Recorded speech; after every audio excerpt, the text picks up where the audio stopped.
Georgia head coach Kirby Smart.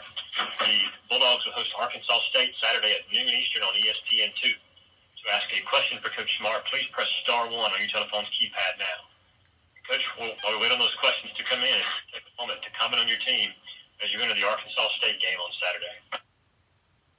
Yeah, our team's excited to get another second week at home and play what I think is an extremely talented Arkansas State team. They've got some great skill players, and Blake does an incredible job with those guys, and especially dealing with some of the personal losses he's had, to be able to get back out there with the guys. And I know they had a very emotional win last week out at UNLV, and they'll come in here ready to play.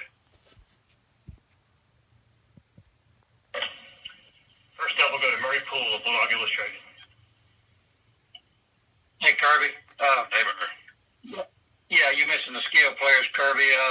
Their group is a group. These receivers they have are probably maybe comparable to some you'll see on SEC teams. I know Omar Bayless, Kirk Merritt, and even Brandon Bolin and a couple others have really put up big numbers last year, and they've done it in the first couple of games this year. What would you say the challenge is going to be for your secondary, and I guess also getting pressure on the quarterback, Logan Bonner, this week? Yeah, it's a great challenge. They've got skilled athletes as good as we'll face. Now, as far as a committee of them, there's a bunch of them, and they've got great size.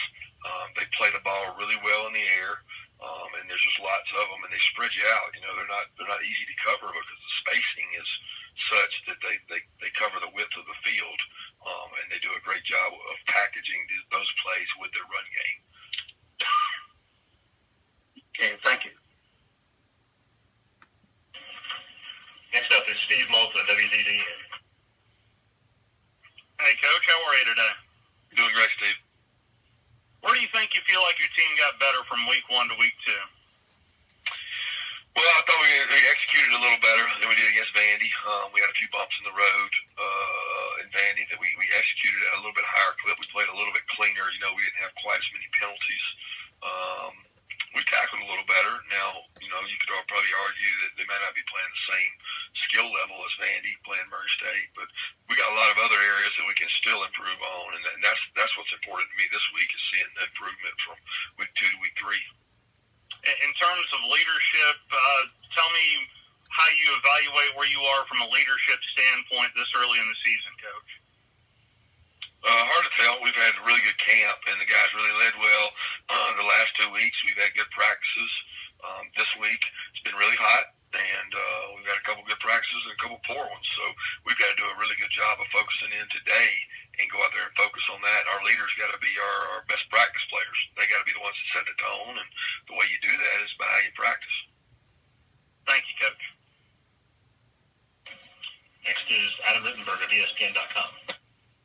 Hey, Kirby, I was wondering how you would evaluate your defensive line just through the first couple of games. Playing with a lot of effort, and we're playing a lot of guys by committee, and we're a little more disruptive this last game, which is easier to do on that kind of team that's throw first, air raid type deal, and they're throwing the ball a lot. It was a little bit easier, so they were able to get a little more activity.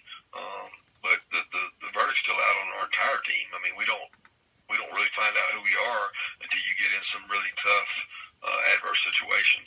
And we know this weekend and the weekends coming, as the level of competition continues to go up, we've got to play well.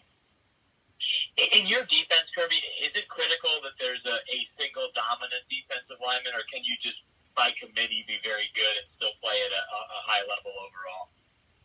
I think anybody would tell you it's nice to have dominant players. I mean, especially up front, that they're hard to block and they make mistakes happen for the offense.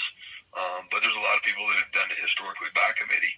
I would love to have 4 dominant guys, but that's not necessarily going to happen. I don't think there's a style of defense that needs committee versus one dominant. I think you take what you get and you really try to analyze what you do well as a defensive line with your unit, whether it's movement, striking blockers, getting off blocks, and you try to situationally play guys that can help you win the game. Thank you.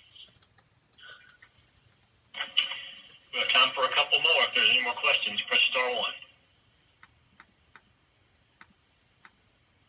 We have a follow-up from Murray Poole. Yeah, Kirby, I want to ask you about Kobe Dean. He played, of course, last weekend, and that injury slowed him down a little bit. But how would you evaluate his progress coming along, being the talented freshman linebacker that he is?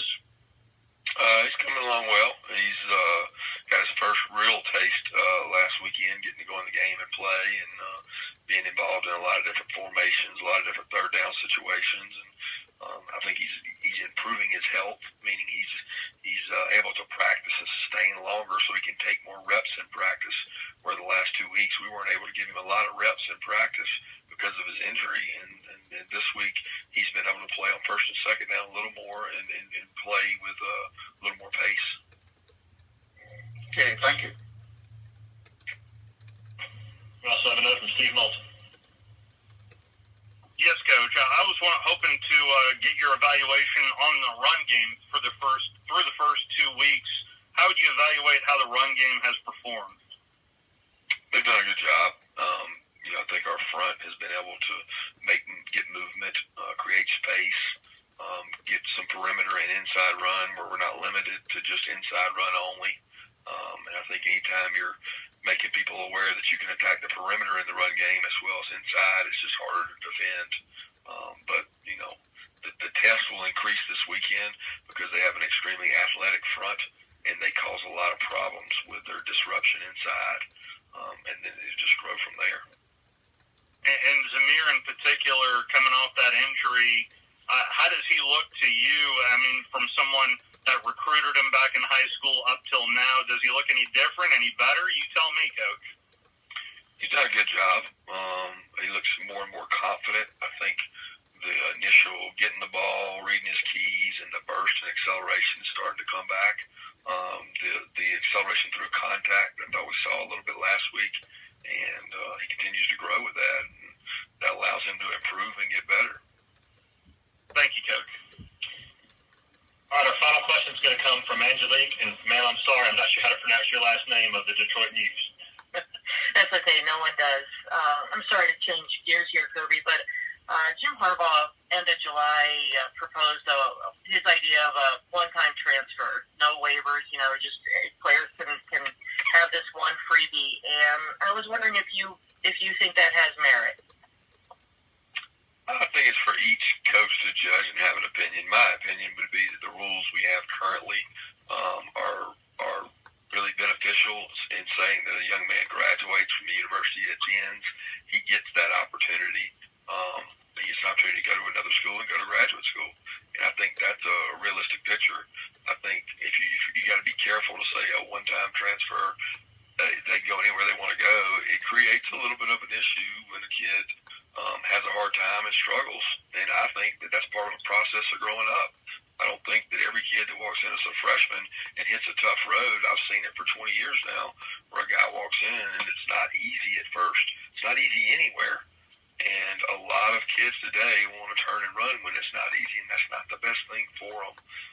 And I'm not saying that as a coach that wants to keep them here, because I really believe once a young man gets to the point where he feels like he can't play or he doesn't fit in and he's stuck it out for a while, then that's one thing that he can turn and look to. But to say he can do that in the first year, man, that's really tough, because I think you're going to have every kid who has it tough want to leave. Thank you.